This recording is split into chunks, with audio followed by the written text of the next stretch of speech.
guys, happy Friday and welcome to today's literacy lesson. So this is the last lesson in our descriptive writing series. And as a starter today, we're going to be looking at some more spellings. I know we looked at spellings on Wednesday, so hopefully you've been practicing how to spell some of them words. So we're going to be having a look at a new set of spellings, and then maybe next week we can have a little test and go over some of them.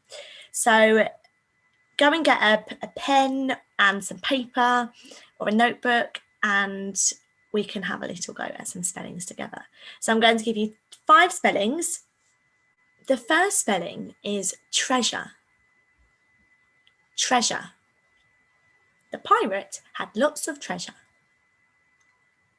Remember to pause the video if you still need some time to write the spellings down. The second word is measure. Measure. I have to measure all of my ingredients out before I cook. Number 3 is pleasure. Pleasure. Eating chocolate donuts gives me lots of pleasure. Number 4, leisure. Leisure. Swimming is a type of leisure. And the last one, number 5, is picture. The boy put the picture in a frame. Good. So I'm going to show you the spellings now. So mark your own spellings. Again, if you've got them correct, that's great. If there's any that you've got wrong, then don't worry about it. They can be your target spellings. Okay? Super. So for today's lesson, we're going to be describing a setting, so a place where something is set. To be successful in today's lesson, we're going to be recognizing and using our senses to describe a setting. We're going to be using a range of adjectives to describe a setting. We're going to be using figurative language and also connectives to describe a setting. Now, most of them things we have looked at this week when we've been looking at descriptive language. So as I've mentioned in the previous slide, we're going to be using our senses to help us describe our setting today. Pause this video now and have a think about what our senses are. We have 5 senses. Can you name all of them? So pause the video, have a think, and then I'm going to reveal them. Sight, touch, taste, smell, and hearing. We're going to be using them senses today as we are describing, because it will kind of make it easier. It gives our work a bit more purpose, I suppose, and it will make it sound more descriptive, because sometimes settings can be quite hard to describe. So if we have something to focus on, it makes it a bit easier for us. So this is today's setting. We're going to be describing a Victorian setting, so a Victorian scene. So I have got a picture here for you. Now, I know when we come to describe a setting, really the only sense we can use right now is our vision. We're looking at the picture, so we're using our sight to see the setting. So that means today we have to be really, really creative to try and think about, what we might be able to touch in the setting, or taste, or smell, or hear, even though, we're not there and we might not be able to experience those things. So let's try and be as creative as we can today and try our hardest. I have got a video to show you. We're going to watch the video together. As we're watching the video, have a think about some of the things you might be able to experience. So what could you hear, or what could you see, or what do you think you'd be able to taste or smell? So now I'm going to play the video. If you'd like to write some ideas down of what you might experience, what you might see, hear, smell, taste, touch, then that would be great, because that will help you when we come to do our setting description.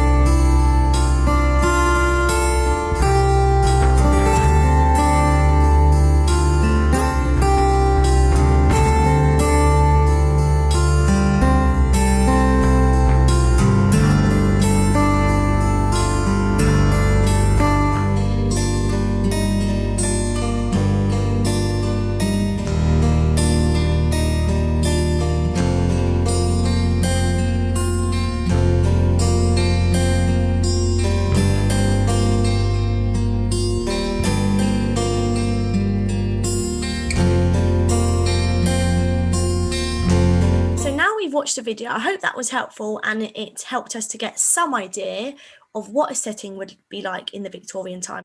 I know it's hard to think about, you know, some of the senses because we do really need to experience them, don't we? So actually, this is quite a challenging task because we've got to pretend that we're there and kind of use our imagination, I suppose.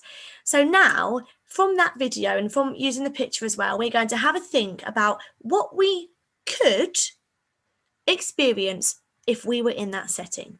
So I'm going to give us a couple of examples. This is how you might fill out your sense sheet.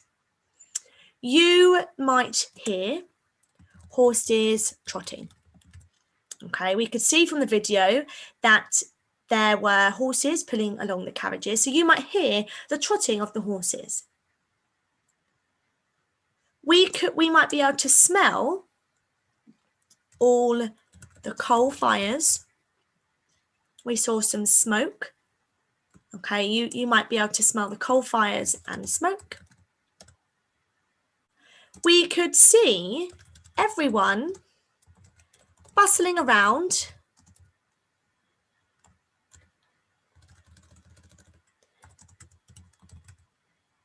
quickly.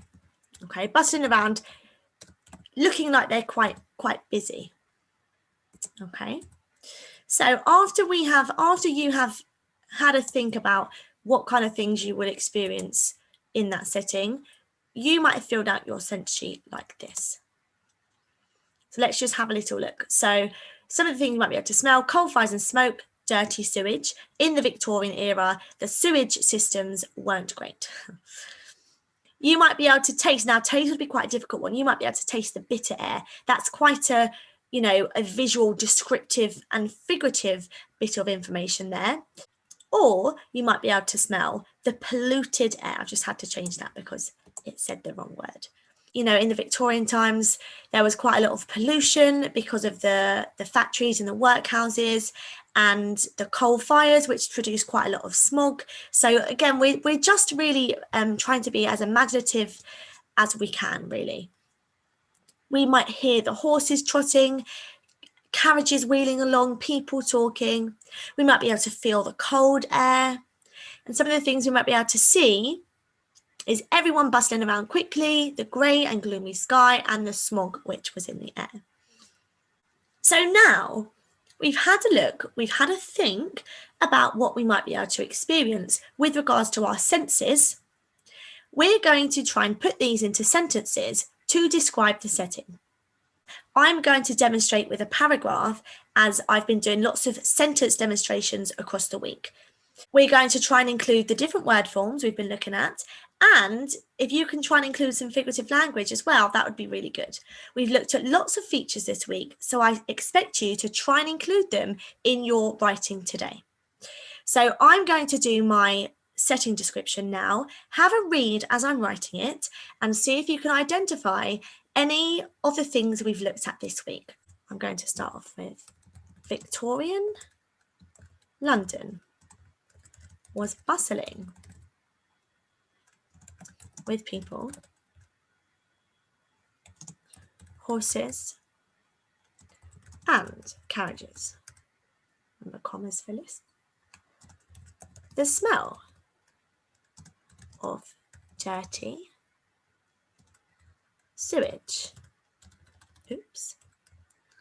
The smell of dirty sewage and coal filled the cold air, full stop. So I'm using, if I just go back to here, I'm using all of the ideas that I have written down on my sense sheet.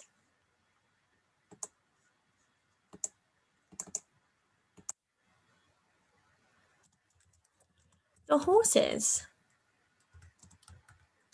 trotted down the road quickly, while the carriages danced behind them.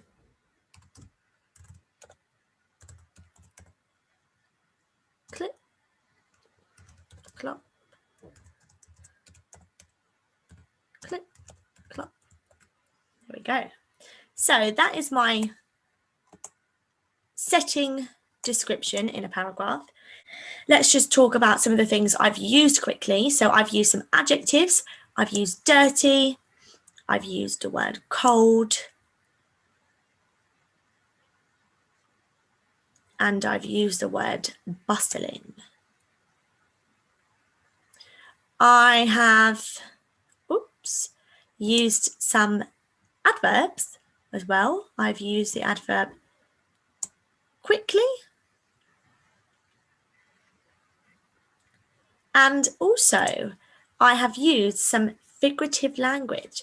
I've said the carriages danced behind them. So that would be personification, as we know that carriages don't dance. So it provides us with an extra bit of detail explaining and describing to us how the carriages are moving. And last but not least, I have included some sounds, which makes it an onomatopoeia. And of course, there are some nouns in here as well. London, people, horses, carriages, all of those things would be our nouns. And then, of course, we have got our verbs as well. Trotted, danced. So now we've had a practice together at writing a setting description using our senses. You are going to have a go at writing your own setting description about the Victorian setting. Use some of the ideas from today's lesson to help you. If you did a little brainstorm when you watched a video, then you can use that to help as well. I'm really looking forward to seeing what descriptions you come up with. Good luck with doing your task today. Have a really great day and a really fantastic weekend, and I'll see you next week for some more literacy lessons. Bye.